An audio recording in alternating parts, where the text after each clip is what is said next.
हाल ही में अभी कनाडा में इंदिरा गांधी की हत्या को दर्शाती हुई आपत्तिजनक झांकी निकाली गई, जिसकी तीखी प्रतिक्रिया पूरे देश में देखने को मिली।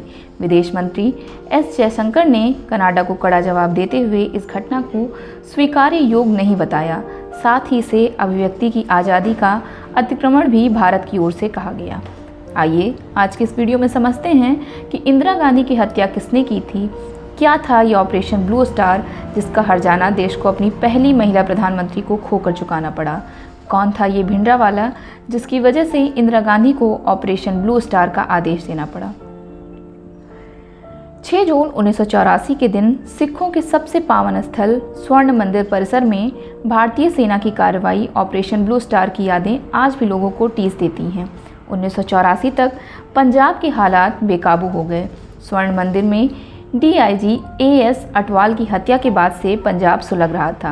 जनरल सिंह भिंडरावाले के नेतृत्व में सिखों के एक विद्रोही गुट ने जंग छेड़ रखी थी। भिंडरावाले खालिस्तानी चरमपंथी के तौर पर तेजी से अपनी पैठ पंजाब में बना रहा था।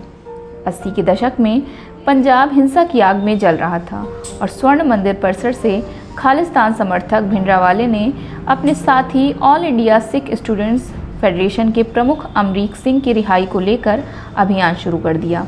अकालियों ने भी अपने मोर्चे का विलय भिंडरावाले के मोर्चे में कर दिया।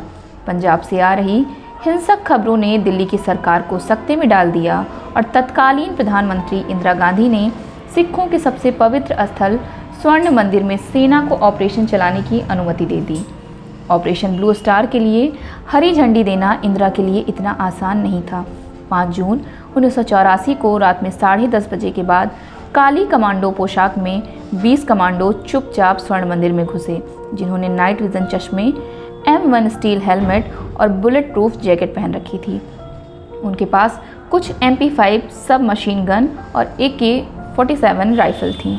इंदिरा गांधी ने सेना को यह आदेश देने का फैसला बहुत सोच विचार के बाद लिया। वरिष्ठ पत्रकार मार्क टुली और सतीश जैकब ने अपनी पुस्तक Amritsar Mrs Gandhi's last battle में लिखा, उन्होंने कार्रवाई का फैसला तब किया जब बुरी तरह से घिर गई थीं और सेना ही उनका आखिरी सहारा थी। ऑपरेशन ब्लू स्टार को हरी झंडी दिखा दी गई। 2 जून 1984 को भारतीय सेना ने अंतर्राष्ट्रीय सीमा सील कर दी और 3 जून को पूरे प्रदेश में कर्फ्यू लगा दिया गया था। 4 जून को सेना ने कार्रवाई शुरू कर दी और कुछ ही देर में मंदिर का अहाता पुराने ज़माने का जंग का मैदान हो गया था। ऑपरेशन कामयाब रहा, लेकिन बड़ी संख्या में सैनिक और सामान्य नागरिक मारे गए। ऑपरेशन के बाद सरकार ने बताया कि ऑपरेशन में भारतीय सेना के 83 सैनिक मारे गए और 248 सैनिक घायल हुए।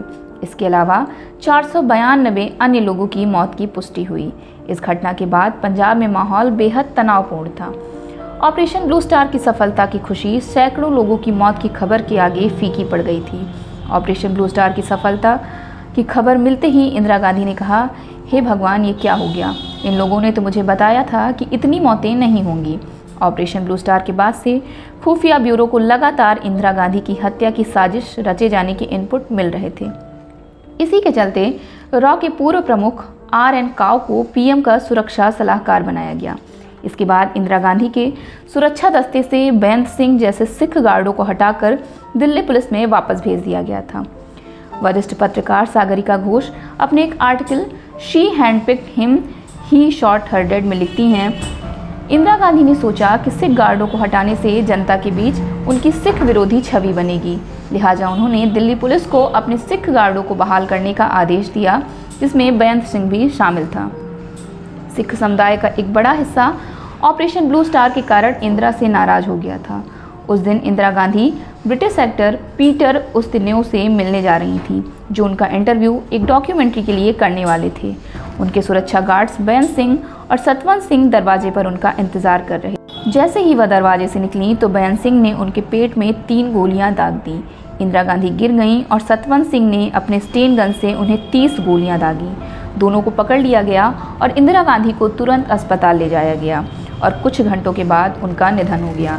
इंदिरा की हत्या के बाद कांग्रेस ने सत्ता की बागडोर उनके बड़े बेटे राजीव गांधी को सौंप दी थी। तत्कालीन प्रधानमंत्री की हत्या के बाद पूरे देश भर में सिख दंगे भड़क गए थे।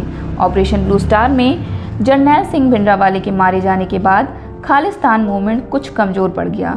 जब अकाली अलग सिख राज्य की मांग कर रहे थे, तब दमदमी टकसाल में सिख धर्म की पढ़ाई करने वाले जरनैल सिंह भिंडरावाला का कद धीरे धीरे बढ़ रहा था।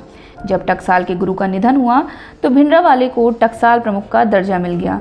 खालिस्तान चरमपंथ को अपने उग्रतम स्वरूप में ले जाने के कारण भिंडरावाला की लोकप्रियता उस वक्त बहुत अधिक बढ़ गई थी, लेकिन उसके मरने के बाद यह मूवमेंट भी हल्का पड़ गया था।